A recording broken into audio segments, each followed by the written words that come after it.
Bluebeard by Charles Perrault.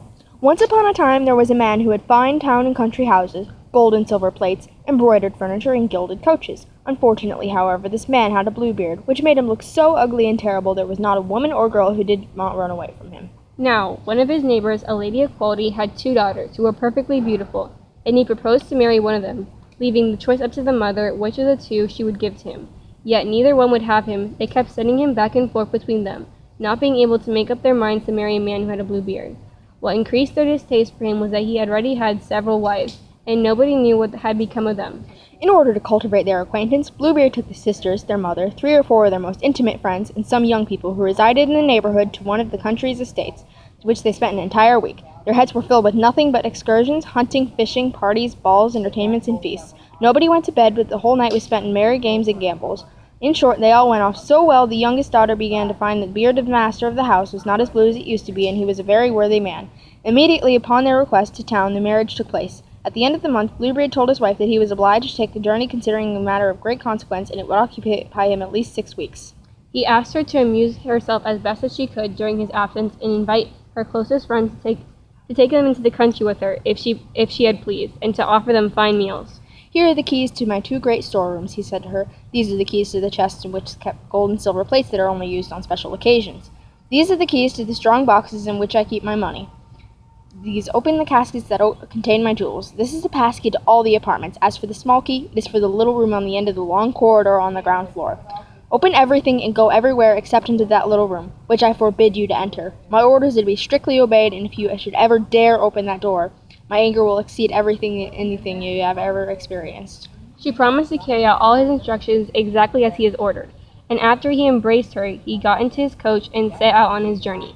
The neighbors and friends of the young bride did not wait for her invitation. So eager were they to see all the treasures contained in the mansion. They had not ventured to enter when the husband was at home because they were frightened of his blue beard. Now they've been running through all the rooms, closets, wardrobes, each apartment, exceeding the other in beauty and riches. Then they ascended to the storerooms which they could not admire enough. The number of elegance and tapestries, the beds, the sofas, the cabinets, the stands, the foot. Some mirrors had frames of glass and some of gilt metal, more beautiful and magnificent they've ever seen.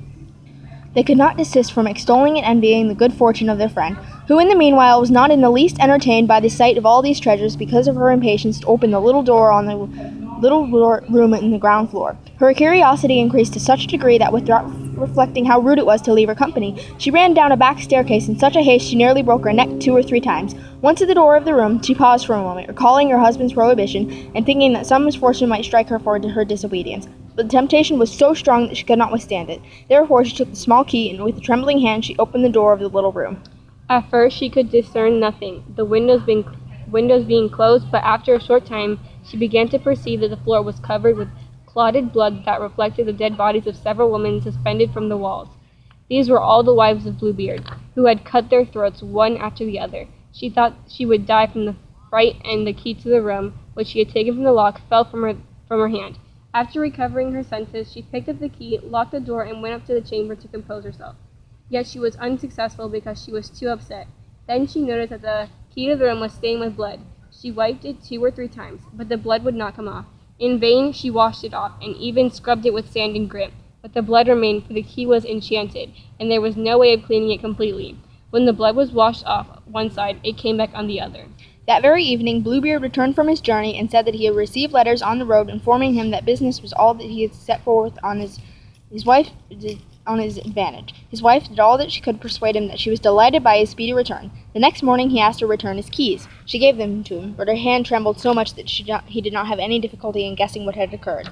"Why is it," he asked, "that the key to this little room is not with the others?" "I must have left it upstairs on my table," she replied. "Bring it to me without fail, and right now," said Bluebeard. After several excuses, she was compelled to produce the key. Once Bluebeard had examined it, he said to his wife, "Why is there some blood on this key?" "I don't know," answered the poor woman, paler than death. "You don't know?" Bluebeard responded. "I know well enough. You wanted to enter the room. Well, madam, you must enter it, and you shall take your place among the ladies you saw there." She flung herself at her husband's feet, weeping and begging his pardon with all the signs of true repentance for having disobeyed him. Her beauty and affliction might have melted a rock. "You must die, madame," he said, and immediately. If I must die, she replied, looking at him with eyes bathed in tears, give me a little time to say my prayers. "I shall give you a quarter of an hour," Bluebeard answered, "but not a minute more." As soon as he had left her, she called her sister and said to her, Sister Anne, that was her name, go up, I beg you, to the top of the tower and see if my brothers are coming. They promised me that they would come to see me today. If you see them, give me the signal to make haste. Sister Anne mounted to the top of the tower, and the poor distressed creature called to her every now and then, "Anne, Sister Anne, do you see anything coming?" And Sister Anne answered, I see nothing but the sun making dust, and the grass growing green. In the meantime, Bluebeard held a cutlass in his hand and called out to